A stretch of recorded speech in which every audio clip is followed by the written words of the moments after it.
Today we're going to learn how readers understand nonfiction by looking for author's perspective. So yesterday we were talking about facts and opinions, and it's really important for us to learn about those first before we move on to author's perspective. So let's review what we talked about yesterday. For here, a fact is a true statement that can be proven. So remember, if we can't prove something, it might not be true. So some examples of ways we can look and investigate things would be going to do some research in a book, going and observing something ourselves. So with our example here of New Jersey is next to an ocean, well, I could go research that and look in a book of maps. I can go look online to try and find a map. I can go to the coast of New Jersey and see and look, are we next to the ocean or not, right? That's something that I can prove. Now, an opinion is very different. This is what somebody thinks or how they feel about something. So do they really like something or really dislike something? How they feel about something can make us feel a certain way. So our example here, the ocean is only nice when it's warm outside. Now you tell me, can we feel differently about that? What do you think? Yes, right? I might only like to go when it's warm, but you might think it's still really pretty to go to the ocean in the winter. Maybe you've never seen snow on the beach and you think that would be really cool. So again, an opinion is how you think or feel about something. It doesn't mean that it's right or wrong, true or false. It's just how we feel about it. Remember our example yesterday of Mrs. DeFranza thinks that dogs are better? Well, you might disagree with that, and many of you did. So just think and make sure that you're thinking about, is this really a true thing or is it something someone just thinks? So then what is author's purpose? Let's find out. Author's purpose is the reason that they are writing. So why did the author decide to write about this topic at all? What is their interest? Do they like this topic? Do they not like this topic? There can be many reasons. It can be to teach us something, for us to enjoy what they're writing about. Is it just to make something exciting for us to read? Or is it to get us to agree with them about something? Well, if I do think dogs are better than cats, let me write and make you try and feel the same way I do. So it's a good plan to try and, as a reader, figure out, why is the author writing this and what do they want me to think about this? Now it's your turn. Turn and talk to your partner. So you're going to discuss with them what you think author's purpose is based upon what we just learned in the last slide. But don't worry, if it's still really new and you're not sure, just click back on the arrow, go back to the other slide and rewatch what author's purpose means, and then you can talk about it. Now that we know what author's purpose is, let's figure out how we can look for author's purpose in our readings that we're doing in nonfiction. So it's kind of like a mystery. We can look for these clues to figure out where can we find author's purpose? How can we figure out how this author feels about what they're writing and why they're writing? Okay, so here are some things we can look for. Punctuation, so we can look for, exclamation points, questions, how they're speaking, but I think if there's an exclamation point, we already know that that shows a strong feeling about something. So if we're looking for feeling, if we see any exclamation points in our readings, we can go ahead and circle those and help us figure out if that's a clue for author's purpose or not.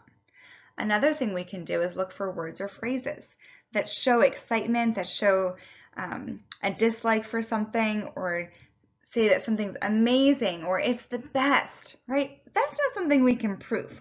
We can't prove that, summer vacation is the best. We can't prove that. Maybe we think we really like school and we don't want to have summer vacation because we're going to miss each other, right? So also ask yourself if your article is positive or negative. You can see, do they show really strong feelings of liking something or really strong feelings of disliking something? Remember our octopus story from yesterday?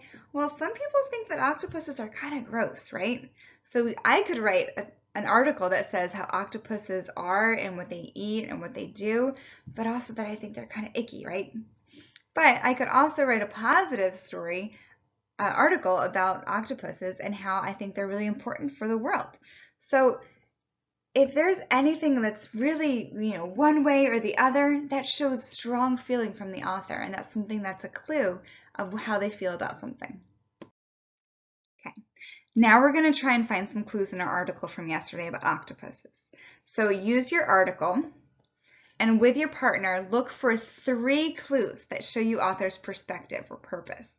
Write it on one Post-it and put both of your names on it. So you're going to work together on this.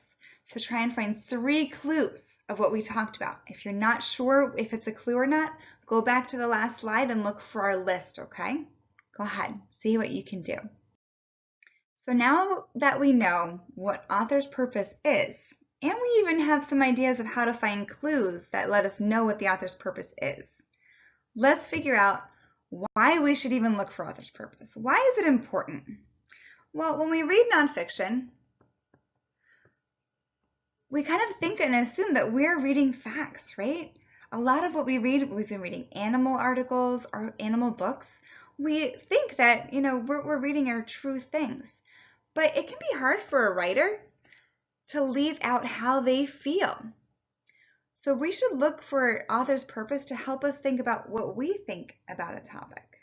So for example, if we were reading a book about birds, and the author just really loves birds and they think they're the most interesting animal ever, do you think they might put a little bit of that in there? They might use some of those exclamation points as clues of their author's purpose.